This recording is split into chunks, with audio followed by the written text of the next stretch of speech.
오늘 저는 민수기 12장 1절부터 16절의 말씀을 가지고 교회의 권위라는 제목을 통하여 하나님의 말씀을 증거하고자 합니다. 현대 사회로 오면서 권위에 대한 부정적인 생각하는 견해들이 많아지고 있습니다. 권위란 다른 사람을 이끌고 통솔하는 힘을 말합니다. 그래서 권위에 대한 부정적인 견해에 대해 권위주의라 말을 합니다. 특별히 자유민주주의 나라에서 정치적인 입장에서 권위적으로 나아갈 때 사람들은 그것을 독재라고 이야기를 합니다.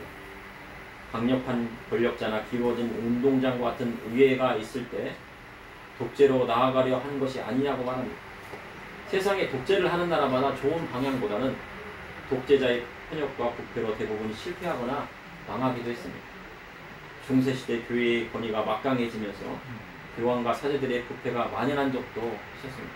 급기야는 면죄부를 팔고 죽은 사람도 헌금을 많이 내면 연옥에서 천국으로 인도된다고 선전했습니다. 그래서 1517년 마르틴 루터의 종교개혁이 일어났고 개신교회가 나타났습니다. 이는 교황제의 권위주의에서 탈피하여 성경으로 돌아가고자 움직였던 사제들의 전용문이었던 성경을 번역하여 많은 사람들이 읽을 수 있도록 할 것입니다. 그러자 사람들이 성경을 읽으면서 깨어나기 시작했습니다. 그러한 독일에서 일어났던 종교개혁들이 스위스나 네덜란드 그리고 영국에까지 이르게 됩니다. 그런데 현대사회로 오면서 권위가 사라지고 있는 것도 있다고 합니다. 특별히 아버지의 권위가 사라지고 있다고 합니다. 과거에 아버지의 한 말씀만 하면 온 가족이 따라야 했던 적도 있었습니다. 그러나 아버지의 권위가 사라지고 집에서 가장 1순위는 자녀이고 다음은 아내이고 다음은 강아지고 아버지는 마지막 순위에 들어간다는 이야기까지 나오고 있습니다. 그러니 아버지의 권위가 가장 밑바닥까지 내려갔다는 것입니다. 현재 우리 교육에서 아버지의 권위를 인정하고 부모님께 순종하라고 하면 구시대적인 발상이 아니냐고까지 말하고 있습니다. 그러나 아버지의 권위가 올바로 서지 않으면 가정이 올바로 설 수 없습니다. 또한 교사의 권위가 땅에 떨어졌다고 합니다.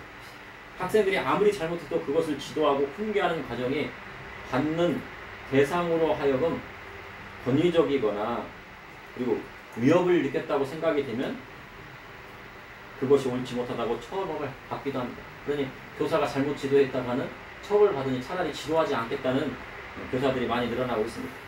그러나 교사의 권위가 떨어지면 올바른 인성교육이 될 수 없고 학생을 제대로 지도할 수 없는 것이 사실입니다. 교육은 해야 되는데 교사의 권위는 예전만 못하니 학생들을 올바른 곳으로 지도할 수 없습니다. 또한 현대 교회의 권위가 땅에 떨어졌습니다. 중세시대처럼 교황의 권위가 하나님의 권위와 같다고 하면 문제가 있는 것입니다. 죄를 사하는 권세는 즉 사명권은 오직 하나님께만 있는 것입니다. 그런데 진리의 말씀으로 인도할 교회의 권위가 땅에 떨어지면 그리스도의 복음을 증거하는데 큰 걸림돌이 되고 마는 것입니다. 그럼 교회가 권위를 세워야 할까요? 말아야 할까요?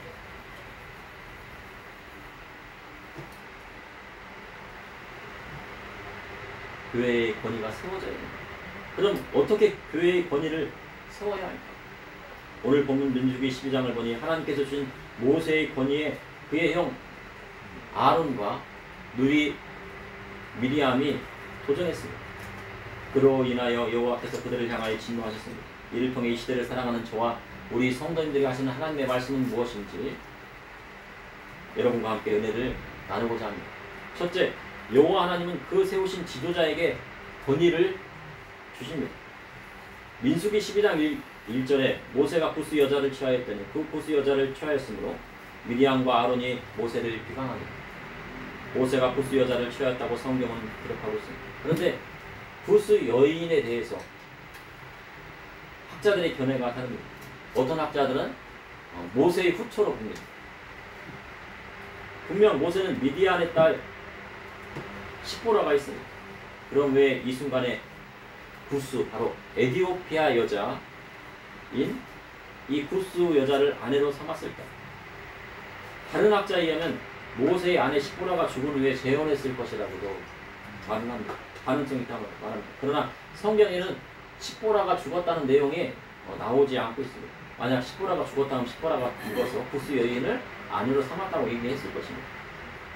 그런데 다른 의견은 견해는 구스 여인을 모세의 아내인 십보라로 보는 견해입니다.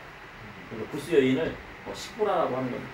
하박국 3장 7절에 보면 내가 본즉 부산의 장막이 환난을 당하고 미디안의 휘장이 흔들리는 거예요. 그러니 부산과 구스와 미디안이 같은 의미로 본다는 것입니다.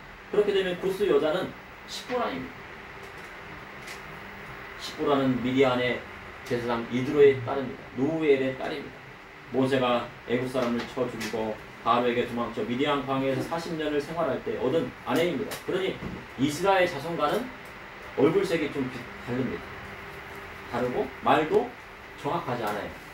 왜냐면 이스라엘 자손이 아니기 때문에. 미디안 자손이잖아요. 아브라함이 후에게 하지만. 그런데 모세가 젊을 때 얻은 아내를 어찌할 수 없는 것입니다. 40세에서부터 80세까지 광야생활, 미디안 광야생활을 했는데 그 중에서 외로웠을 때 만났잖아요. 그런데 어떻게 할 수가 없는 거예요. 그런데 형과 누이는 동생이 젊을 때 얻은 아내를 뭐하기 시작했습니까? 비방하기 시작했습니다. 이는 크게 잘못된 것입니다. 모세에게 트집을 잡고자 하는 숨은 의도가 있었다는 것입니다. 원래 있는 아내를 버리라고 하는 것은 말이 안 되잖아요. 그것을 비방하는 것은 모세의 권위에 대한 도전이었습니다. 민수기 12장 2절에 그들이 이르되 여호와께서 모세와만 말씀하셨느냐 우리와도 말씀하지 아니하셨느냐 하며 여호와께서 이 말을 들으셨도다. 장정만 60만이 되는 이스라엘 자손을 이끄는 대표 주도자인 모세의 권위에 대해 도전하고자 한 것입니다.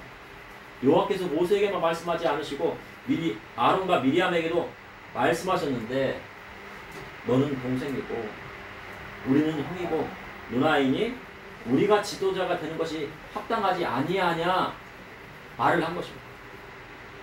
마태복음 4장 44절에 예수께서 친히 증언하시기를 선지자가 고향에서는 높임을 받지 못한다고 하셨습니다. 사람들이 요셉과 마리 사이에서 나온 첫째 아들이지 예수님을요. 그리고 우리가 어릴 적 그 모습을 다 알지 않느냐. 요셉의 아들로 태어나서 우리 마을에서 아기 때부터 갓난아기 때부터 자라는 것을 우리가 보았는데 갑자기 메시아이고 그리스도라고 하니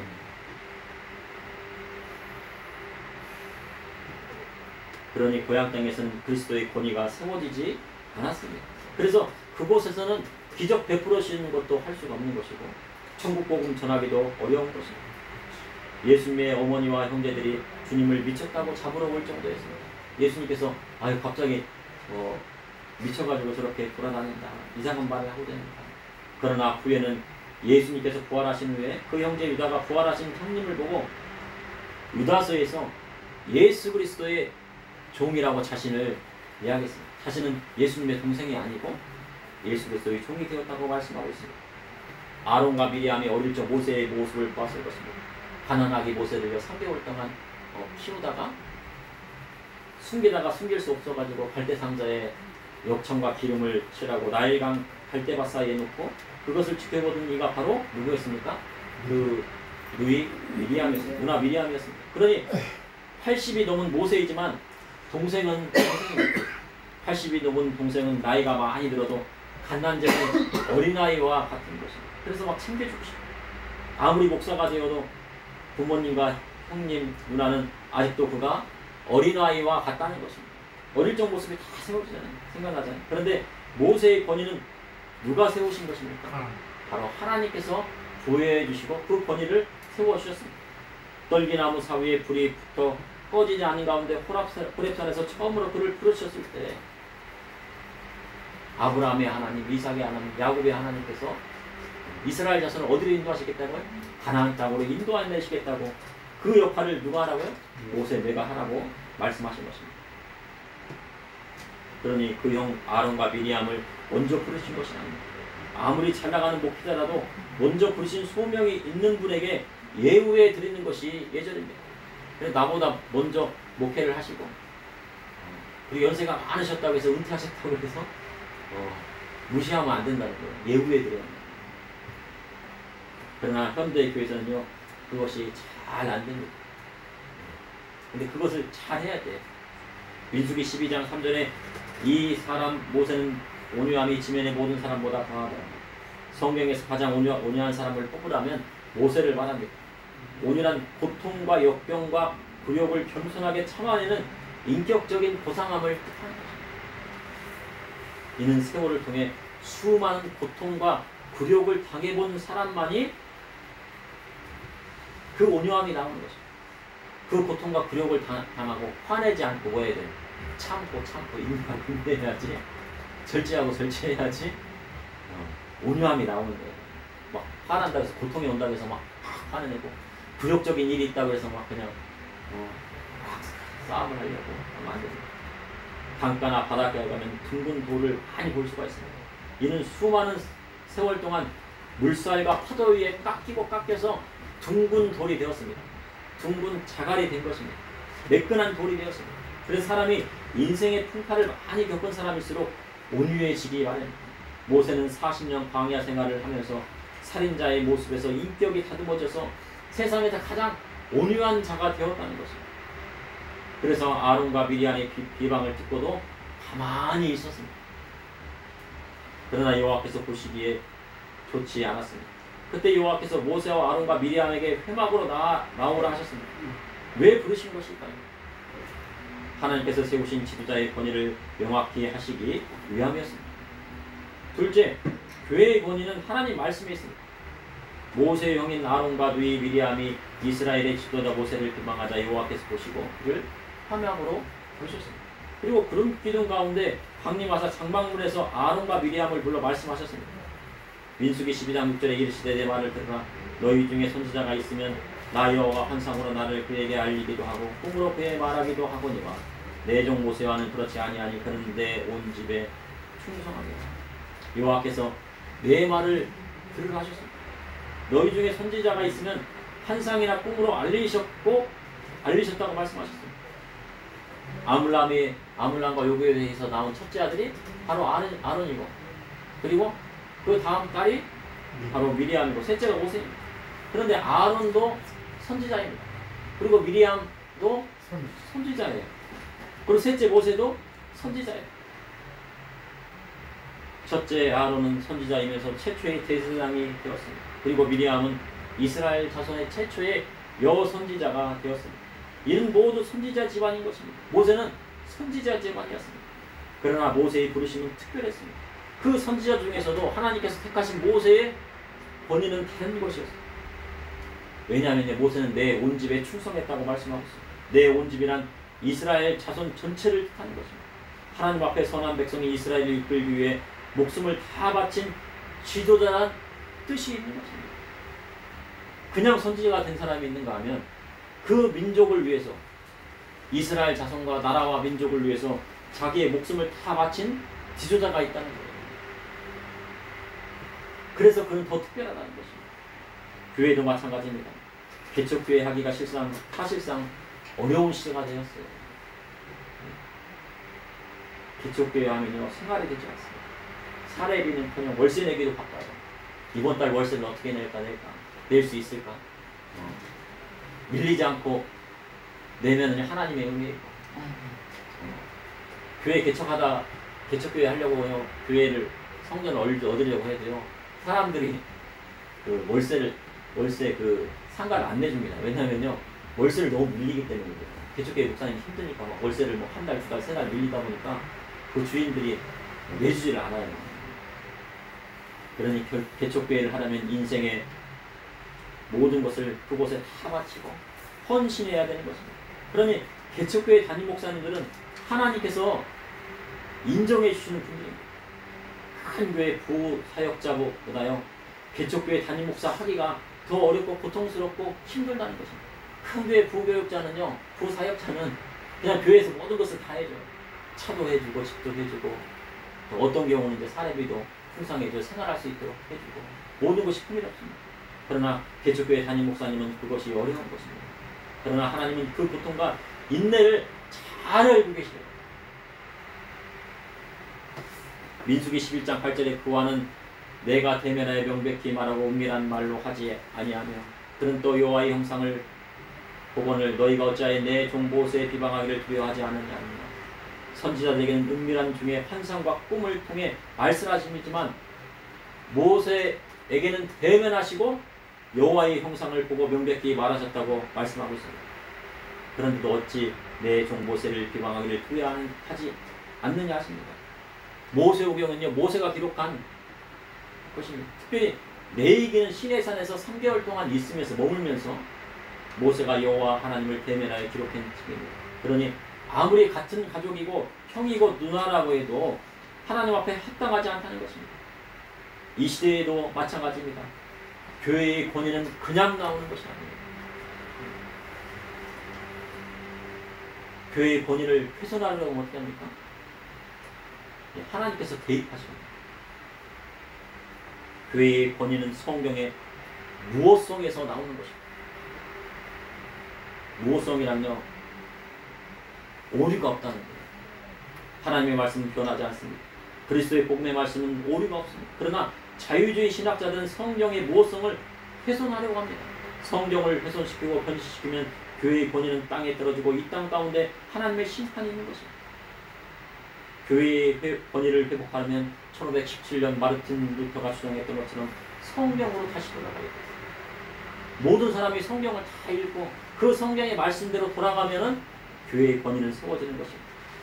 믿음의 성도들이 하나님의 말씀으로 다시 돌아갈 때 하나님께서 가정을 회복해 주시고 나라와 민족을 강대국으로 이끌어 주시고 어려운 사업도 하나님께서 다시 그 사업을 일으켜 주시는 것입니다. 민수기 12장 9절에 10절에 여호와께서 그들을 향하여 진노하시며 떠나시며 구름이 장막 위에 떠나갔고 미리암은 나병에 걸려든 것 같이 갔더라. 아론이 미리암을 본즉 나병에 걸렸는지라. 여호와께서 모세에게 권위를 주셨음에도 그것을 무시한 미리암에게 나병이 걸렸습니다. 그런데 모세를 비방할 때 아론과 미리암이 비방한 것이 아니라 누가 비방했습니까? 미리암과 아론이 비방했다고 성경이 갖고 있습니다. 아론과 미리암이 비방한 것이 아니고 미리암과 아론이 비방했어요. 그런데 누가 더 많이 비방한 거예요? 미리암이 더 비방했어요. 미리암이 더 세게 비방했어요. 그러니 시누이가 올케를 더 비방했다는 거예요. 야, 저 올케 보니까 우리하고 좀 얼굴색도 다르고 말도 좀 어눌하고 말도 안 통하고 답답하고 그렇다고 누구를 비방했어요? 모세를 막 비방한 거예요. 그러니 누구에게 나병이 났습니까? 미리암에게 난 거예요. 왜냐하면요, 미리암이 더 세게 비방했다는 거예요. 그럼 나병이 났는데요, 눈과 같이 휘어집니다. 나병이 나면 어떻게 됩니까? 온 몸에 눈과 같이 휘어지게 됩니다. 그것을 본 아론이 깜짝 놀랐어요. 왜 나병이 생겼어요? 하나님께서 세우신 지도자 모세의 권위를 비방한 거예요. 그가 모세의 아내 십보라를 아내로 삼았다고 해서 비방한 것을 떠나서 넘어서 모세의 권위에 대해서 비방하고 했다는 거예요. 지금으로 하면요, 교회의 권위에 대해서 폄하하고 기독교에 대해서, 기독에 대해서 그리스도를 가지고 뭐 한다는 거예요? 이상하게 부른다는 거예요. 그럼 하나님께서 가만히 있지 않으십니까? 하나님의 심판입니다. 셋째, 교회의 권위는 하나님께서 세워주시는 것입니다. 교회의 권위는 사람이 세우는 것이 아닙니다. 하나님이 세우시는 것입니다. 선지자의 권위는 누가 세우십니까? 하나님이 세워주시는 것입니다. 교회의 직분은 성령님께서 세워주시고 그 직분자를 세워주는 거예요. 교회가 돈으로 직분자를 세우는 것이 아닙니다. 교회가 돈으로 직분자를 세우라고 성경에 나와 있지 않아요. 교회의 직분은 성령님께서 세워주시는 거예요. 교회의 권위는 그리스도의 복음의 말씀에서 오는 것입니다. 그리스도께서 십자가에 달려 돌아가신 그 값으로 교회가 세워졌습니다. 그래서 교회는 그리스도의 신부가 되는 것입니다. 참된 교회가 되려면 그리스도의 복음의 말씀대로 선한 행실로 성도들이 두루마기를 빠는 자들이 되어야 돼요.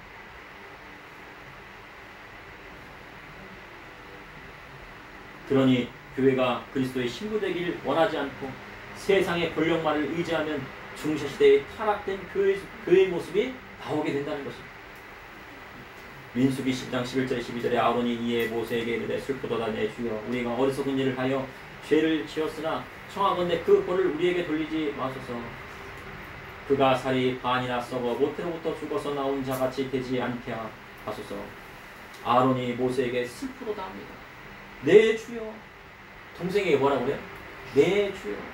야 모세는 뭐 이렇게 했을 텐데 이제는 바뀌었어요. 내 주여. 우리가 어리석은 일을 하여 죄를 지었다고 말합니다. 이제 하나님께서 주신 모세의 권위를 인정했습니다. 질서가 잡히지 않으면 분란이 일어나고 싸움이 일어나 나누어지기 마련입니다. 신학교나 교회도 마찬가지예요. 누가 장자교회냐, 누가 장자 신학교냐. 분란이 일어나면 뭐예요? 싸움이 일어나기 마련입니다. 그런데 하나님께서 세우신 교회의 권위를 인정하지 않으면 그에 따른 하나님의 조치가 분명 있는 것입니다. 그런데 아론이 여동생 미리암이 나병에 걸려 살이 반이나 썩으면 어떻게 하나 무서워했습니다. 모세와 아론과 미리암은 피를 나는 형제입니다.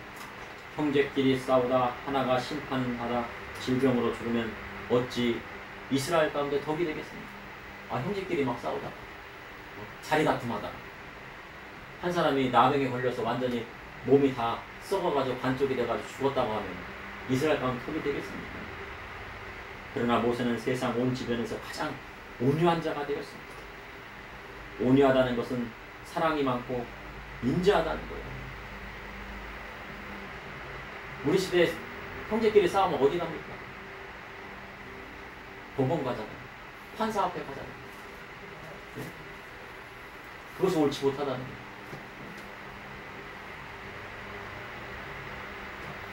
(13절에) 모세가 여호와께 부르짖어 이르되 하나님의 원하건대 그를 고쳐주옵소서.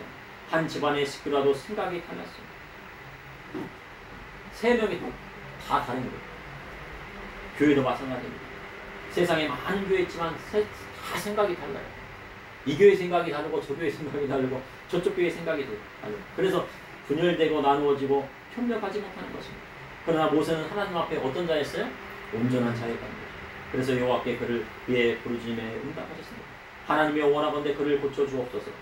여호와께서 모세에게 이르시되 그의 아버지가 그의 얼굴에 짐을 뱉을지라도 그가 이랫동안 부끄러워하지 않겠느냐. 그런즉 그를 진영 밖에 이랫동안 가도 그 후에 돌아오게 할지니라 하시니. 하나님께서 싫어하는 것이 있습니다. 그것은 특별히요 형제끼리 자매끼리 싸우는 거예요. 왜냐하면요 하나님께서 피를 나눈 형제와 자매로 그들을 택하여 주셨는데 형제끼리 싸우고 자매끼리 싸우고 부모와 시어머니가 싸우고 시아버지가 며느리와 싸우고 그것을 가장 싫어하십니다. 가족끼리 싸우고 형제끼리 자매끼리 다투는 것을 가장 싫어합니다. 그런데 형제와 자매와 친척끼리 싸워서 얻는 것이 무엇입니까? 없는 것이 하나도 없어요. 주께서 하나님 앞에 예물을 드리려고 하더라도 형제와 화해하지 않았으면 어떻게 됩니까? 화해를 하고 그 다음에 예물을 드린다 하셨어요. 그때서야 받는다고 하셨어요. 아버지가 그의 얼굴에 침을 뱉어도 7일 동안 부끄러워 얼굴을 들지 못하는데 형제끼리 싸우고 다투어 부끄러운 일이 온 이스라엘 가운데 소문이 났으니 어떻게 해야 돼요? 그 소문이 잠잠해질 때까지는 어떻게 합니까? 이랫동안 가두어두고 그 위에 오는 것이 합당하다고 하는 것입니다. 15절에 이에 미리암이 진영 밖에 이랫동안 갇혀 있었고 백성은 그를 다시 돌아오게 하기까지 행진하지 아니하다가 그 후에 백성이 하세렛을 떠나 파란 광야에 진을 치니라. 미리암이 이랫동안 갇혀 있었습니다. 그리고 이스라엘 백성도 행진하지 않고 기다렸습니다. 이는 가족끼리 싸워서는 안 됨을 온 이스라엘 가운데 알리신 거예요. 진행할 수가 없는 거예요. 그 일이 다 해결되기까지 기다려야 되는 거예요. 모세의 권위가 회복될 때까지 기다려야 돼요.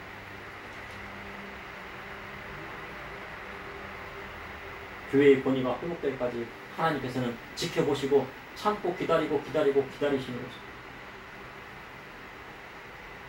그 후에 미리암이 돌아오자 하세롯을 떠나 파란 광야에 진을 칩니다. 하나님이 주신 권위를 사람이 비방해서는 안 됩니다. 주의 종을 비판하는 것도 쉽게 할 수 없는 거예요. 것입니다. 교회의 권위를 깎아내리는 것도 주님의 몸된 교회를 비방하는 것이 대동합니다. 그래서 교회의 권위는 사람이 세우는 것이 아니라 하나님께서 세워주시는 거죠. 교회가 그리스도의 복음의 말씀대로 나아갈 때 하나님께서 교회의 권위를 세워주시고 주의 종의 권위도 세워주시는 거죠. 이 시대 하나님께서는 참된 주의 종을 찾고 계십니다. 그리고 하나님의 말씀대로 나아가는 참된 믿음의 성도도 찾고 계십니다. 그러면 여호와 하나님은 그 세우신 지도자 모세에게 권위를 주셨습니다. 그리고 신약 시대의 교회의 권위는 바로 하나님의 말씀에서 나오는 거죠. 성경의 모성에서 교회의 권위가 나오는 것입니다. 또한 교회의 권위는 하나님께서 세워주시는 것입니다. 잠시 기도하시겠습니다. 사랑해 주님, 오늘도 감사합니다. 주님의 사랑과 은혜로 아버지여, 모세와 아론과 미디안의 사건을 통하여서 하나님께서 주신 그 권위가 얼마나 큰 것인지 깨닫게 되었습니다. 아버지 하나님, 하나님께서 세우시는 직분을 귀한 것으로 여기게 하여 주시고 하나님께서 인도하여 주신 아버지와 교회의 권위가 이 땅 가운데 바로 세워질 수 있도록 인도하여 주시고 참된 교회로서 나아갈 수 있도록 인도하여 주시고 믿음의 성도님들도 하나님의 말씀대로 아버지와 온전히 나아가서 주님 앞에 거룩한 자로 성결한 자로 나아갈 수 있도록 주님 인도하여 주시옵소서. 예수님의 이름으로 기도합니다. 아멘.